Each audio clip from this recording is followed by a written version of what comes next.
ನಮಸ್ತೆ ವೀಕ್ಷಕರೇ, ನಿತ್ಯ ಜ್ಯೋತಿರ ವಾಸ್ತು ಭವಿಷ್ಯ ವಿಶೇಷ ನೇರ ಪ್ರಸಾರ ಕಾರ್ಯಕ್ರಮಕ್ಕೆ ಸ್ವಾಗತ. ನಾನು ಚಿತ್ರಶ್ರೀ. ದಿನಾಂಕ 15/5/2026 ಶುಕ್ರವಾರದ ಇವತ್ತಿನ ಈ ಸಂಚಿಕೆಯಲ್ಲಿ ಧನುರಾಶಿಗೆ ಸಂಬಂಧಪಟ್ಟಂತೆ ಧನುರಾಶಿಯ ವಿಶೇಷತೆಗಳೇನು, ಹಾಗೆ ಧನುರಾಶಿಯಲ್ಲಿ ಬರ್ತಕ್ಕಂಥ ನಕ್ಷತ್ರಗಳು ಯಾವ್ದಾವುದು, ಪರಿಹಾರ ಭಾಗವಾಗಿ ಏನು ಮಾಡ್ಕೊಳ್ಬೇಕು, ಈ ಎಲ್ಲ ವಿಚಾರಗಳನ್ನು ತಿಳಿಸ್ಕೊಡ್ತಾ ಹೋಗ್ತಾರೆ ಗುರುಜಿಗಳು. ಮೊದಲನೇದಾಗಿ ಅವರನ್ನು ಕಾರ್ಯಕ್ರಮಕ್ಕೆ ಸ್ವಾಗತಿಸ್ತಾ ಇದ್ದೀನಿ. ಖ್ಯಾತ ಜ್ಯೋತಿಷಿಗಳು, ಖ್ಯಾತ ಸಂಖ್ಯಾಶಾಸ್ತ್ರಜ್ಞರು ಮತ್ತು ಪಂಚಭೂತ ವಾಸ್ತು ತಜ್ಞರಾದ ಶ್ರೀ ಮಂಜುನಾಥ್ ಗುರುಜಿಗಳು. ಗುರುಜಿ ನಮಸ್ತೆ, ಕಾರ್ಯಕ್ರಮಕ್ಕೆ ಸ್ವಾಗತ. ಆದಿತ್ಯಾಯ ಸೋಮಾಯ ಮಂಗಳಾಯ ಬುಧಾಯ ಚ ಗುರು ಶುಕ್ರ ಶನಿರ್ಭಾಯ ಚ ರಾಹುವೇ ಕೇತುವೇ ನಮಃ. ಗುರುಜಿ, ಹಿಂದಿನ ಸಂಚಿಕೆಯಿಂದಲೂ ನಾವು ರಾಶಿ ನಕ್ಷತ್ರಗಳ ವಿಚಾರವಾಗಿ ಚರ್ಚೆಯನ್ನು ಮಾಡ್ತಾ ಹೋಗ್ತಾ ಇದ್ವಿ. ಇವತ್ತು ಧನುರಾಶಿಯ ಒಂದಷ್ಟು ವಿಶೇಷತೆಗಳು ಏನು, ಹಾಗೆ ಧನುರಾಶಿಯಲ್ಲಿ ಬರ್ತಕ್ಕಂಥ ನಕ್ಷತ್ರಗಳು ಯಾವ್ದಾವುದು ಅಂತ ಹೇಳಿ ತಿಳಿಸ್ಕೊಡ್ಬೋದಾ? ನೋಡಿ, ತುಂಬ ವಿಶೇಷವಾಗಿ ಒಂದು ಧನುರಾಶಿಯವರ ವಿಚಾರದಲ್ಲಿ ನೋಡೋದಾದರೆ ಇದೊಂದು ಅಗ್ನಿತತ್ವದ ಎರಡನೇ ರಾಶಿ, ಮೂರನೇ ರಾಶಿ ಅಂತ ತಗೊತೀವಿ. ಮೇಷರಾಶಿ, ಸಿಂಹರಾಶಿಯವ್ರದ್ದು ಎರಡನೇ ಅಗ್ನಿತತ್ವದ ರಾಶಿ ಆದರೆ ಮೂರನೇ ಅಗ್ನಿತತ್ವ ರಾಶಿ ಧನುಸ್ ರಾಶಿ ಅಂತ ಹೇಳ್ತೀವಿ. ರಾಶಾಧಿಪತಿ ಗುರುವಾಗಿರುವಂಥದ್ದು ಬೃಹಸ್ಪತಿ ಭಗವಂತ ಅಂತ ಹೇಳ್ತೀವಿ. ತುಂಬ ವಿಶೇಷವಾದ ರಾಶಿ ಧನುರಾಶಿ. ಅತ್ಯಂತ ಬುದ್ಧಿವಂತರು, ಕಾಲಜ್ಞಾನಿಗಳು, ಹಿರಿಯರು ಅಂತ ಹೇಳ್ತೀವಿ. ಅಂದರೆ ಹಿರಿಯರು ಅಂದರೆ ಅವರ ಜ್ಞಾನದಲ್ಲಿ ತುಂಬ ಹಿರಿಯರಾಗಿರ್ತಾರೆ. ಅಂದರೆ ಈ ಗುರುಗಳಿಗೆ ಸಂಬಂಧಪಟ್ಟಂಥ ಪ್ರತಿಯೊಂದು ಜ್ಞಾನಕ್ಕೆ ಸಂಬಂಧಪಟ್ಟಂಥ ರಾಶಿ ನಕ್ಷತ್ರವನ್ನು ಹೊಂದಿರುವಂಥವರು ಧನುರಾಶಿಯವರು ಅಂತ ಹೇಳ್ತೀವಿ. ಮತ್ತು ತಾವು ಕೇಳ್ದಂಗೆ ತುಂಬ ವಿಶೇಷವಾಗಿ ಇಲ್ಲಿ ಮೂಲ ನಕ್ಷತ್ರದಾರಾಗಿರ್ಬೋದು, ಮತ್ತು ಪೂರ್ವಾಷಾಢ ನಕ್ಷತ್ರದವರು, ಉತ್ತರಾಷಾಢ ನಕ್ಷತ್ರ, ಇವರು ಈ ಮೂರು ಪ್ರಮುಖ ನಕ್ಷತ್ರಗಳು ಕೇತು ಗ್ರಹಕ್ಕೆ ಸಂಬಂಧಪಟ್ಟಂಥದ್ದು ಮತ್ತು ಶುಕ್ರ ಗ್ರಹಕ್ಕೆ ಸಂಬಂಧಪಟ್ಟಂಥದ್ದು, ಹಾಗೆ ಸೂರ್ಯ ಭಗವಾನಿಗೆ ಸಂಬಂಧಪಟ್ಟಂಥ ನಕ್ಷತ್ರಗಳನ್ನು ಧನುರಾಶಿಯವರು ಹೊಂದಿರ್ತಾರೆ. ಓಕೆ ಗುರುಜಿ, ಈಗ ಮೊದಲನೇದಾಗಿ ಧನುರಾಶಿಯವರ ಸಕಾರಾತ್ಮಕ ನಕಾರಾತ್ಮಕ ಅಂಶಗಳನ್ನು ನೋಡ್ತಾ ಹೋಗೋಣ. ಧನುರಾಶಿಯವರ ಒಂದು ಚಿಹ್ನೆಯನ್ನು ಗಮನಿಸಿದರೆ ಅರ್ಧ ಮನುಷ್ಯ ಮತ್ತು ಅರ್ಧ ಕುದುರೆ ಭಾಗವನ್ನು ಹೋಲುವ ಒಂದು ಆಕಾರ ಇರುವಂಥದ್ದು. ಸೊ ಇದರ ಅರ್ಥ ಏನಂದರೆ ಕೆಟ್ಟ ಗುಣಗಳು ಹಾಗೂ ಒಳ್ಳೆಯ ಗುಣಗಳು ಮತ್ತು ಬಿಲ್ಲು ಬಾಣಗಳನ್ನು ಮೇಲಕ್ಕೆತ್ತುವ ಸಂಕೇತ, ಒಂದು ಆಧ್ಯಾತ್ಮಿಕ ಪ್ರವೃತ್ತಿಯನ್ನು ಹೊಂದಿರುವಂಥವ್ರು ನೀವಾಗಿರ್ತೀರ. ನಿಮ್ಮ ರಾಶಿಯವರಿಗೆ ವಿಶೇಷವಾಗಿ ಇಲ್ಲಿ ನೋಡೋದಾದರೆ, ನಿಮ್ಮ ರಾಶಿಯವರ ಒಂದು ಸ್ವಭಾವದ ಮತ್ತು ವೃತ್ತಿ ಜೀವನದ ವಿಚಾರವಾಗಿ ನೋಡೋದಾದರೆ, ಇಲ್ಲಿ ಪ್ರಮುಖವಾಗಿ ಹಿಂದೂ ಜ್ಯೋತಿಷಾಸ್ತ್ರದಲ್ಲಿ 9ನೇ ರಾಶಿ ಬರುತ್ತೆ. ರಾಶಿ ಚಕ್ರದಲ್ಲಿ 12 ರಾಶಿಗಳಲ್ಲಿ ಧನುಸ್ ರಾಶಿಯವರು. ನಿಮ್ಮ ಒಂದು ವ್ಯಕ್ತಿತ್ವ ತುಂಬ ವಿನೋದಮಯವಾಗಿರುವಂಥದ್ದು. ಉತ್ತಮ ಜೊತೆಗಾರನ ಹೊಂದಿರ್ತೀರ. ನೀವು ವಿಶ್ರಾಂತಿ ಪಡೆಯದೆ ಕುತೂಹಲದಿಂದ ಯಾವುದೇ ಒಂದು ಸತ್ಯವನ್ನು ಅನ್ವೇಷಿಸಲು ನೀವು ಯಾವಾಗಲೂ ಸಿದ್ಧರಾಗಿರ್ತೀರ. ಮತ್ತು ನಿಮ್ಮ ಪ್ರಾಮಾಣಿಕತೆ, ನಿಮ್ಮ ಅನ್ವೇಷಣೆ, ಬುದ್ಧಿವಂತಿಕೆ ನೋಡಿದ್ರೆ ನಿಮಗೆ ಹಲವಾರು ವಸ್ತುಗಳ ಬಗ್ಗೆ ನಿಮಗೆ ಜ್ಞಾನ ಹೊಂದಿರ್ತೀರ. ಮತ್ತು ನಿಮ್ಮ ವಿಶೇಷವಾದ ಸಂಗತಿಗಳಂತ ನಾವು ನೋಡಿದ್ರೆ, ಅದರಲ್ಲೂ ಸ್ವಭಾವ ಅಂತ ನಾವು ತಗೊಳ್ಳೋದ್ರೆ ಧನುಸ್ ರಾಶಿಯವರಿಗೆ ಅರ್ಧ ಮನುಷ್ಯ ಮತ್ತು ಅರ್ಧ ಕುದುರೆ ಭಾಗವನ್ನು ಹೋಲಿಸುವ ಮನುಷ್ಯಾಕೃತಿಗಳನ್ನು ಹೊಂದಿರುವಂಥ ರಾಶಿ ಚಿಹ್ನೆ ಅಂತ ಹೇಳ್ತೀವಿ. ಸೊ ಇದೇನಾಗುತ್ತೆ, ಬಹಳ ಸಕಾರಾತ್ಮಕವಾಗಿ ಯೋಚಿಸೋರು ನೀವು ಜೀವನದಲ್ಲಿ. ಎಲ್ಲ ಒಳ್ಳೆಯದನ್ನು ನೋಡಲು ಬಯಸ್ತೀರಾ. ಇದರಿಂದಾಗಿ ಯಾವುದೇ ಒಂದು ತೊಂದರೆಗೆ ತಾವು ಸಿಕ್ಕಾಕೊಳ್ಳೋದಿಲ್ಲ. ಮತ್ತು ಕೆಲವೊಮ್ಮೆ ಅಸಭ್ಯ ವರ್ತನೆ ತೋರಿದರೂ ಕೂಡ ಉತ್ತಮ ಸಲಹೆಗಳನ್ನು ನೀವು ಅಳವಡಿಸ್ಕೊಂಡು ಮುಂದೆ ಬರ್ತೀರಾ. ಮತ್ತು ಬಹಳ ಸಕ್ರಿಯವಾಗಿರುವ ಮತ್ತು ಪ್ರಕೃತಿ, ಹೊರಾಂಗಣ ಚಟುವಟಿಕೆಗಳನ್ನು ನೀವು ತುಂಬ ಇಷ್ಟಪಡ್ತೀರಾ. ಮತ್ತು ಎಲ್ಲ ರೀತಿಯ ಆಟೋಟಪಗಳು ಮತ್ತು ಒಂದು ದೈಹಿಕ ಚಟುವಟಿಕೆಗಳನ್ನು ನಿಮಗೆ ಜೀವನದಲ್ಲಿ ಅಳವಡಿಸ್ಕೊಂಡಿರ್ತೀರ. ನಿಮ್ಮಲ್ಲಿ ಸಹಾನುಭೂತಿ ತುಂಬ ಇರುತ್ತೆ. ಧನುಸ್ ರಾಶಿಯವರಿಗೆ ಪ್ರಾಮಾಣಿಕತೆ ತುಂಬ ಹೆಚ್ಚಾಗಿರುವಂಥದ್ದು. ಮತ್ತು ನೀವು ಪ್ರೀತಿ ಪಾತ್ರರ ವಿಚಾರದಲ್ಲಿ ಅವರ ಸಮಸ್ಯೆಯನ್ನು ಬಗೆಹರಿಸಲು ಯಾವಾಗಲೂ ಮುಂದೆ ನಿಂತಿರ್ತೀರ.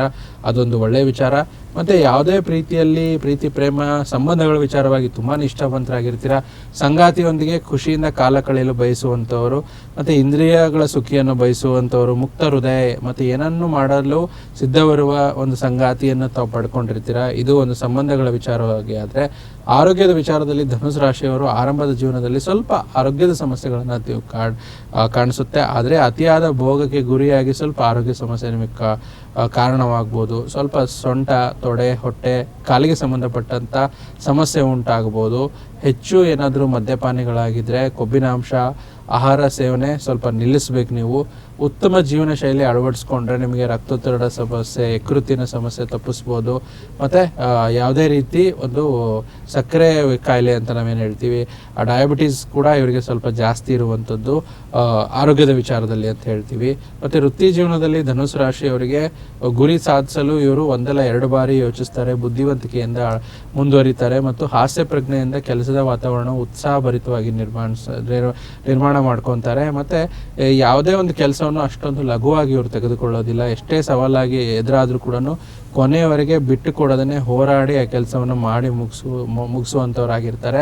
ಧನುಸ್ ರಾಶಿಯವರು ಪ್ರತಿಯೊಂದು ವಿಚಾರದಲ್ಲಿ ನಿಮಗೆ ಸ್ವಲ್ಪ ನಾಯಕರಾಗಿರ್ತೀರ. ನೀವು ಪ್ರಯಾಣಕ್ಕೆ ಸಂಬಂಧಿಸಿದ ವೃತ್ತಿಗಳನ್ನು ನಿಮಗೆ ಆಕರ್ಷಮಯವಾಗಿರಿಸುತ್ತೆ. ಈ ರೀತಿ ಒಂದು ಹಲವಾರು ವಿಚಾರಗಳಲ್ಲಿ ಧನುಸ್ ರಾಶಿಯವರಿಗೆ ಸ್ವಭಾವ ಮತ್ತು ವೃತ್ತಿ ಜೀವನ ಅವರು ಒಂದು ವೈಯಕ್ತಿಕವಾಗಿರುವಂಥದ್ದು ಇರುತ್ತಮ್ಮ. ಗುರುಜಿ, ಈಗ ಧನುರಾಶಿಯಲ್ಲಿ ಬರ್ತಕ್ಕಂಥ ನಕ್ಷತ್ರ ಮೂಲಾ ನಕ್ಷತ್ರ ಏನಿದೆ, ಮೂಲಾ ನಕ್ಷತ್ರದವರ ಒಂದಷ್ಟು ಗುಣಲಕ್ಷಣಗಳನ್ನು ನೋಡ್ಬೋದಾ? ಏಕೆಂದರೆ ಮೂಲಾ ನಕ್ಷತ್ರ ಅಂದರೆ ಪ್ರತಿಯೊಬ್ಬರು ಕೂಡ ಹಿಂದು ಮುಂದೆ ನೋಡುವಂತಹ ಒಂದು ನಕ್ಷತ್ರ ಅಂತಲೇ ಹೇಳ್ಬೋದು. ಮೂಲಾ ನಕ್ಷತ್ರದಲ್ಲಿ ಹುಟ್ಟಿದ್ದಾರೆ ಅಂದ್ರೆ ಹೆದರ್ಕೊಳ್ಳುವಂಥ ಒಂದು ಸಂಭವ ಕೂಡ ಉಂಟಾಗುತ್ತೆ. ಸೊ ಅದ್ರ ಬಗ್ಗೆ ನೋಡೋದಾದ್ರೆ ಗುರುಜಿ. ನೋಡಿ, ಮೂಲಾ ನಕ್ಷತ್ರದ 1, 2, 3, 4 ಪಾದಗಳು ಧನುಸ್ ರಾಶಿಯಲ್ಲೇ ಬರುತ್ತೆ. ಇದು ಆಧಿಪತ್ಯ ಕೇತು ಗ್ರಹ ಹೊಂದಿರುವಂಥದ್ದು ಅಂತ ಹೇಳ್ತೀವಿ. ಪ್ರತಿಯೊಂದು ಮೂಲ ನಕ್ಷತ್ರ, ಮೂಲ ಅಂತಂದರೆ ಸಂಸ್ಕೃತದಲ್ಲಿ ಎಲ್ಲವನ್ನು ಮೂಲವಾಗಿ ಹೋಗುವಂಥವ್ರು, ಅಂದರೆ ಜೀವನದ ಮೂಲ, ಆಮೇಲೆ ಅವ್ರ ಹುಟ್ಟಿನ ಮೂಲ, ಅವರು ಸ್ಟಡಿಯ ವಿಚಾರದಲ್ಲಿ ಅಂದರೆ ಪ್ರತಿಯೊಂದು ವಿಚಾರದಲ್ಲಿ ಡೀಪ್ ರೂಟೆಡ್ ಆಗಿ ಹೋಗ್ತಾರೆ. ಸ್ವಲ್ಪ ಕೆಲವೊಂದು ಜ್ಯೋತಿಷ್ಯಗಳು ಸ್ವಲ್ಪ ಏನು ಹೇಳ್ತಾರೆ, ಕೋಇನ್ಸಿಡೆನ್ಸ್ ಏನು ಹೇಳ್ತಾರೆ, ಮೂಲ ನಕ್ಷತ್ರದವರಿಗೆ ಸಮಸ್ಯೆ ಆಗುತ್ತೆ ಮದುವೆ ಆದರೆ ಅಂತ. ಅದು ವಿಶೇಷವಾಗಿ ಹೆಣ್ಮಕ್ಳ ಜಾತಕದಲ್ಲಿ ಅದು ಏನಂದರೆ ಕಾಕತಾಳಿ ಅಷ್ಟೇ ಸರಿ. ಅವರವರ ಜಾತಕ ದಶಾಭುಕ್ತಿ ಮತ್ತು ಅವರ ರಾಶಿ ನಕ್ಷತ್ರದ ವಿಚಾರವಾಗಿ ಬೇರೆ ಫಲಗಳಿರುತ್ತೆ. ಆದರೆ ಮೂಲ ನಕ್ಷತ್ರದ ವಿಚಾರವಾಗಿ ನಾವು ಮಾತಾಡಬೇಕಾದ್ರೆ ಇದೊಂದು ಪ್ರತಿಯೊಂದು ಡೀಪ್ ರೂಟೆಡ್ ಅಂತ ಹೇಳ್ತೀವಿ. ಎಲ್ಲ ರಹಸ್ಯಮಯ ವಿಚಾರಗಳನ್ನು ಕೂಡ ಇವು ಅರ್ಥಕೊಳ್ಳಲು ತುಂಬ ಹಂಬಲ ಇರುತ್ತೆ. ಉದಾಹರಣೆಗೆ ನಾವು ಯಾಕೆ ಹುಟ್ಟಿದ್ದೀವಿ ಜೀವನದಲ್ಲಿ, ನಮ್ಮ ಪೂರ್ವಜನ್ಮದ ಏನು ಒಂದು ಪೂರ್ವಜನ್ಮ ಏನಿದೆ ಅಂತ ರಿಸರ್ಚ್ ಮಾಡುವಂಥವ್ರು ಜಾಸ್ತಿ ಆಗಿರ್ತಾರೆ. ಮತ್ತು ತಾಮಸಿಕ ನಕ್ಷತ್ರ ಆಗಿರುವಂಥದ್ದು. ಸೊ ಮತ್ತು ಇದರ ವಿಚಾರದಲ್ಲಿ ನೋಡಿದ್ರೆ ತಾಮಸಿಕ ಸಾತ್ವಿಕ ಸ್ವಲ್ಪ ಗುಣಗಳನ್ನು ಎರಡನ್ನೂ ಹೊಂದಿರುವಂಥದ್ದು. ಸೊ ಇದರಿಂದ ಏನಾಗುತ್ತೆ, ಮೂಲ ನಕ್ಷತ್ರದವರಿಗೆ ಸ್ವಲ್ಪ ಇನ್ವೆಸ್ಟಿಗೇಷನ್ ಜಾಸ್ತಿ ಜೀವನದಲ್ಲಿ, ಹೇಗೆ ಏನು ಯಾಕೆ ಅಂತ. ಉದಾಹರಣೆಗೆ ನಾವು ಯಾವುದೇ ಒಂದು ಕೆಲಸ ಆದರೂ ಕೂಡ ನಾವು ಖುಷಿಯಾಗಿ ಮುಂದುವರೆಸ್ಬಿಡ್ತೀವಿ. ಆದರೆ ಇವರು ಹೇಗೆ ಯಾವಾಗ ಹೇಗಾಯಿತು ಅನ್ನೋದ್ರ ಬಗ್ಗೆ ಸ್ವಲ್ಪ ಒಂದು ಕ್ವಶನ್ ಮಾರ್ಕನ್ನ ಜೀವನದಲ್ಲಿ ಹೆಚ್ಚಾಗಿ ಹೊಂದಿರ್ತಾರೆ. ಮತ್ತು ಮೂಲತಃ ಇವರಿಗೆ ಸ್ವಲ್ಪ ಹಠ ಸ್ವಭಾವ. ಒಂದು ಯಾವುದೇ ರೀತಿ ಮಾಡಬೇಕು ಕೆಲಸ ಅಂತಂದರೆ ಅದನ್ನು ಮಾಡಿ ಮುಗಿಸುವಂಥ ಹಠ ತುಂಬ ಇರುತ್ತೆ. ಅಂದರೆ ಆ ಕೆಲಸ ಮುಗಿಯೋವರೆಗೂ ಕೂಡ ಹಠ ಇವ್ರದ್ದು ಮುಗಿಯೋದಿಲ್ಲ. ಮತ್ತು ನಿಮ್ಮ ಒಂದು ನಕ್ಷತ್ರದ ಒಂದು ಪಾಸಿಟಿವ್ ಲಕ್ಷಣ, ಮೂಲ ನಕ್ಷತ್ರದವರು ಸ್ವಾಭಿಮಾನಿ ಜೀವನದಲ್ಲಿ ನೀವು ಇರ್ತೀರ.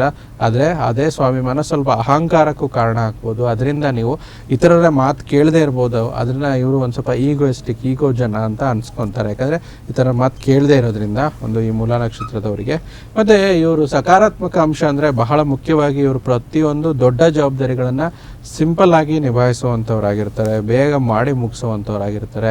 ಮತ್ತು ಹಾಸ್ಯಾಸ್ಪದ ಯಾವುದೇ ಒಂದು ಕೆಲಸದಲ್ಲಿ ಸುಮಾರು ಮುಖ ಗಂಟಿಕ್ಕೋದಿಲ್ಲ. ಒಂಥರ ಕಾಮಿಡಿಯಾಗಿ ಹ್ಯೂಮರಸ್ ಆಗಿ ಎಲ್ಲರೊಂದಿಗೆ ಬೆರೆತು ಆಡಿ ನಕ್ಕಿ ಕೆಲಸ ಮುಗಿಸುವಂಥವ್ರು ಮೂಲ ನಕ್ಷತ್ರದವ್ರು ಅಂತ ಹೇಳ್ತೀವಿ. ಆದರೆ ಇವರು ಮೂಲತಃ ಸ್ಟ್ರೇಟ್ ಫಾರ್ವರ್ಡ್, ಹಿಂದೆ ಮುಂದೆ ಮಾತಾಡುವಂಥವ್ರಲ್ಲ. ನಮಗೇನು ಅನಿಸುತ್ತೋ ಅದನ್ನು ಹೇಳಿ ಆ ಕ್ಲಾರಿಟಿ ತೊಗೊಂಡು ಆ ರೀತಿ ಮುಂದುವರಾಗಿರ್ತಾರೆ. ಮತ್ತು ಮೂಲ ನಕ್ಷತ್ರದವರು ಸ್ವಲ್ಪ ಏನಾದರೂ ಸಣ್ಣ ಪುಟ್ಟ ಇರುವಂಥ ಪೆಟ್ಟುಗಳನ್ನು ಮಾಡ್ಕೊಳ್ಳುವಂಥದ್ದು, ಸ್ವಲ್ಪ ಬೇಗ ಮುನ್ನುಗ್ಗಿ ತೊಂದರೆಗಳನ್ನು ಮಾಡ್ಕೊಳ್ಳುವಂಥದ್ದು, ಅದ್ರ ಬಗ್ಗೆ ಸ್ವಲ್ಪ ಎಚ್ಚರಿಕೆಯಿಂದ ಇರಬೇಕು.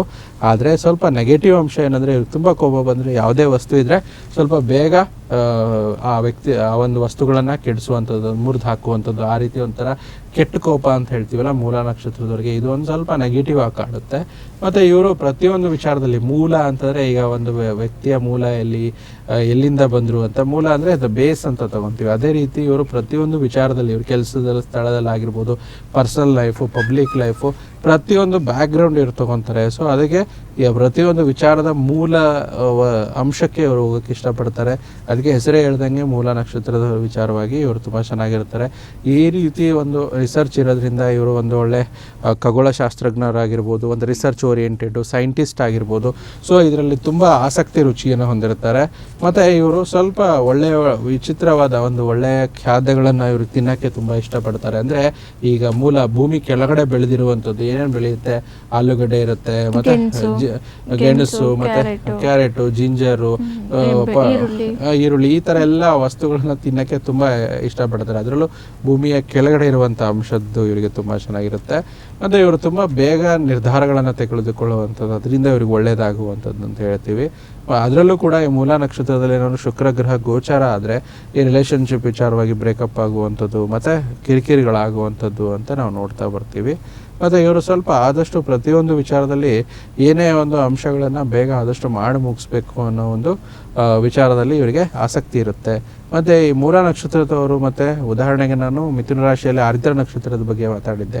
ಇವೆರಡು ನಕ್ಷತ್ರಗಳು ಎದುರು ಬದುರು ಬರುವಂಥ ನಕ್ಷತ್ರಗಳಾಗಿರುವಂಥದ್ದು, ಸಮಸಪ್ತಕದಲ್ಲಿ ಬರುವಂಥ ನಕ್ಷತ್ರಗಳು. ಈ ಎರಡೂ ನಕ್ಷತ್ರಗಳಿಗೆ ಬಹಳ ಮುಖ್ಯವಾಗಿ ಪ್ರಾಣಿಯ ಪ್ರೀತಿ ಜಾಸ್ತಿ ಇರುತ್ತೆ. ಅದರಲ್ಲೂ ವಿಶೇಷ ನಾಯಿ ಮೇಲಿನ ಪ್ರೀತಿ ಜಾಸ್ತಿ, ಡಾಗ್ ಅಡಾಪ್ಟ್ ಮಾಡ್ಕೊಳ್ಳುವಂಥದ್ದು, ಡಾಗ್ ಸಾಕುವಂಥದ್ದಾಗಿರ್ಬೋದು, ಅಥವಾ ಡಾಗಿ ವೆಲ್ಫೇರಿಗೆ ಏನೋ ಅಮೌಂಟನ್ನು ಕೊಡುವಂಥದ್ದಾಗಿರ್ಬೋದು. ಈ ರೀತಿ ಹಲವಾರು ವಿಚಾರದಲ್ಲಿ ಮೂಲ ನಕ್ಷತ್ರದವರಿಗೆ ತುಂಬ ಆಸಕ್ತಿ ಇರುತ್ತೆ. ಸ್ವಲ್ಪ ಉದಾಹರಣೆಗೆ ಸ್ವಲ್ಪ ಮೂಲ ನಕ್ಷತ್ರದವರು ಸ್ವಲ್ಪ ಎತ್ತರವಾಗಿರೋದು ಜಾಸ್ತಿ, ಆದರೆ ಪ್ರತಿಯೊಂದು ವಿಚಾರದಲ್ಲಿ ಆಕರ್ಷಣಮಯವಾಗಿರ್ತಾರೆ. ಇದು ಒಂದು ಒಳ್ಳೆಯದು. ಆದರೆ ನಕಾರಾತ್ಮಕ ವಿಚಾರದಂತಂದರೆ ಇವರು ಅಷ್ಟೊಂದು ಯಾರು ಜೊತೆ ಬೇಗ ಬೆರೆಯದೇ ಇರೋದು, ಸ್ವಲ್ಪ ಶೈ ನೇಚರು, ರಿಸರ್ವ್ಡ್ ನೇಚರು ಅಂತ ಇವರ ಒಂದು ನೇಚರ್ ಆ ಥರ ಇರುತ್ತೆ. ಗುರುಜಿ, ಮೂಲ ನಕ್ಷತ್ರದವರಿಗೆ ಪರಿಹಾರ ಭಾಗವಾಗಿ ಏನು ಮಾಡ್ಕೊಳ್ಬೇಕು ಅಂತ ಹೇಳಿ ತಿಳಿಸ್ಕೊಡ್ತೀರಾ? ನೋಡಿ, ಮೂಲ ನಕ್ಷತ್ರದವರು ಕೇತುಗೆ ಸಂಬಂಧಪಟ್ಟಂಥ ನಕ್ಷತ್ರ ಆಗಿರುವಂಥದ್ದು. ಕೇತುಗೆ ಪರಿಹಾರವಾಗಿರುವಂಥ ಗಣಪತಿ ದೇವಸ್ಥಾನಕ್ಕೆ ಪ್ರತಿ ಮಂಗಳವಾರ ಹೋಗುವಂಥದ್ದು. ಓಂ ಗಂ ಗಣಪತಿಯೇ ನಮಃ ಅಂತೇಳಿ ಜಪ ಮಾಡಿಕೊಳ್ಳುವಂಥದ್ದು ತುಂಬ ಒಳ್ಳೆಯದಾಗುತ್ತೆ. ಗಣಪತಿ ಆರಾಧನೆ ಮಾಡಿ ಅಥವಾ ಕೇತು ಗ್ರಹಕ್ಕೂ ಕೂಡ ಆರಾಧನೆ ಮಾಡ್ಬೋದು. ಹುರುಳಿಕಾರನ್ನ ಪ್ರತಿ ಮಂಗಳವಾರ ಆ ಒಂದು ಗ್ರಹದ ಮುಂದೆ ಇಟ್ಟು 3 ಸುತ್ತ ಹಾಕಿ ಓಂ ಕೇಂ ಕೇತುವೇ ನಮಃ ಅಂತ ಒಂದು ಮೂಲ ಮಂತ್ರವನ್ನು ಮಾಡ್ಕೋಬೋದು. ಈ ರೀತಿ ಮಾಡ್ಕೊಳ್ಳೋದ್ರಿಂದ ಪರಿಹಾರ ಭಾಗವಾಗಿಯೂ ಕೆಲಸ ಆಗುತ್ತೆ, ಮತ್ತು ಪ್ರತಿಯೊಂದು ವಿಚಾರದಲ್ಲಿ ಏನೇ ಅಡೆತಡೆಗಳಿದ್ರು ದಾಟಿ ಮುಂದೆ ಬರ್ತಾರೆ.